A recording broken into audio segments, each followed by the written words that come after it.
I wonder how, I wonder why. Yesterday you told me about the blue. Assalamualaikum warahmatullahi wabarakatuh.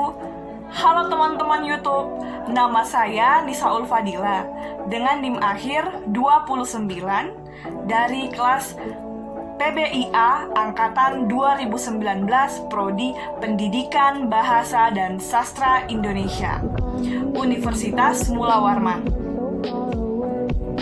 Video ini saya buat untuk memenuhi tugas mata kuliah apresiasi prosa, yaitu menjelaskan kembali hasil presentasi kelompok 1, yaitu yang membahas tentang cerita pendek atau cerpen, kemudian fiksi mini, lalu cerita bersambung, dan cerita anak.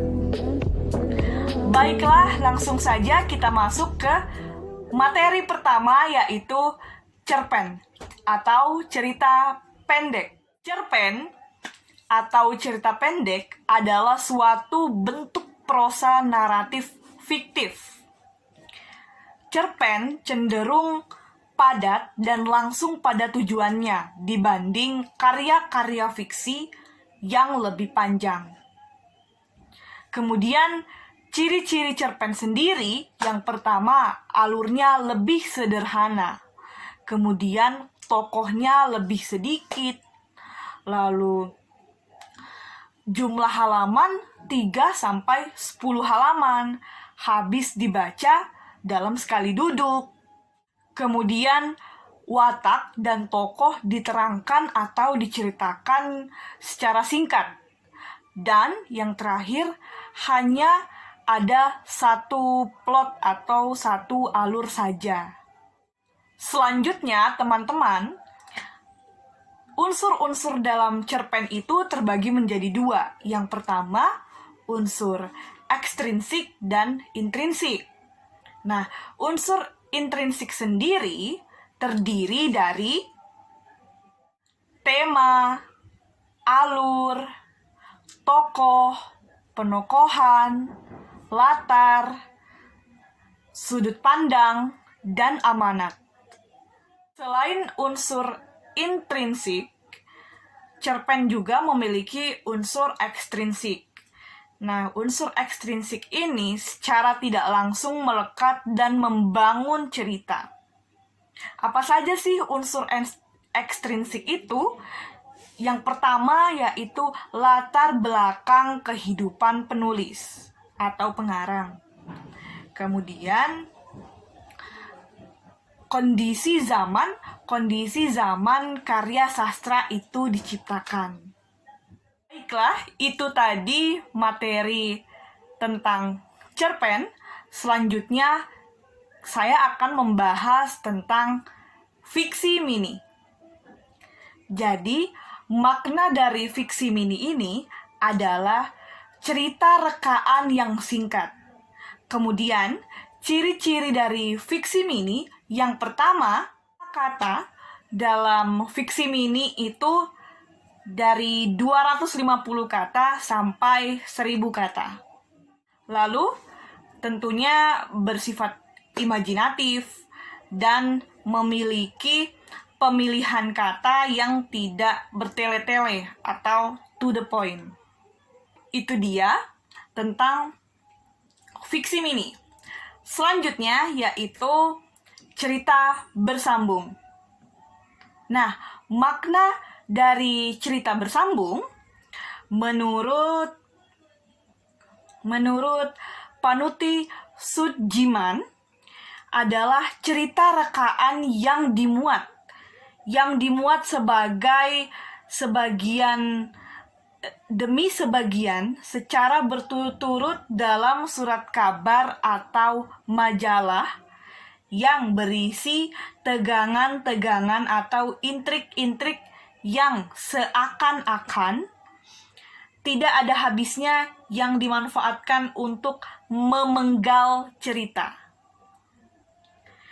Cerita bersambung biasanya lebih memiliki tema dan karakter tokoh yang lebih beragam.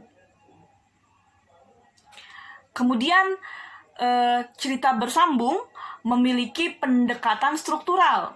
Pendekatan struktural yang terdiri atas fakta-fakta cerita, alur, tema, karakter, latar, sarana-sarana cerita, judul, gaya, tone, simbolisme, dan ironi.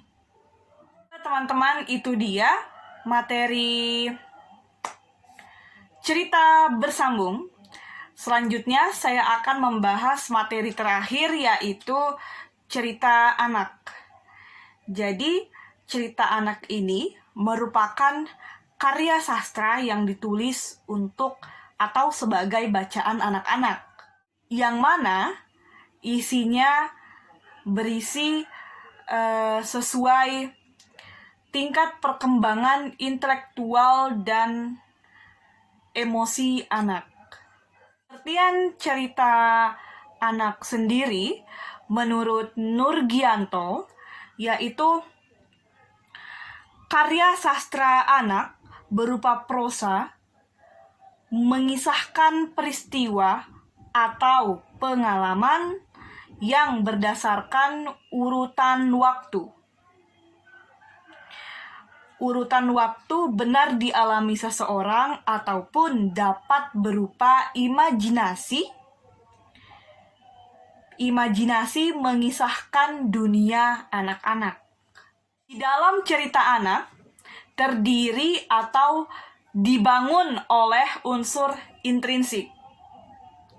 Apa saja unsur intrinsik yang membangun cerita anak? Yaitu tema, alur, latar, tokoh, kemudian moral, gaya bahasa, dan sudut pandang. Seperti yang kita tahu, banyak jenis-jenis dari cerita anak. Yang pertama, fabel, cerita jenaka, legenda, dan mite. Kemudian, apa sih manfaat dari cerita anak ini? Pertama, melatih kemampuan berbahasa anak. Kemudian yang kedua, menumbuhkan kreativitas anak. Kemudian yang ketiga, menumbuhkan kecerdasan anak. Baiklah teman-teman, itu tadi pembahasan tentang materi dari kelompok 1 mengenai cerpen atau cerita pendek, kemudian cerita bersambung, lalu fiksi mini, dan cerita anak. Semoga apa yang saya sampaikan mudah dipahami. Sekian dari video saya. Wassalamualaikum warahmatullahi wabarakatuh.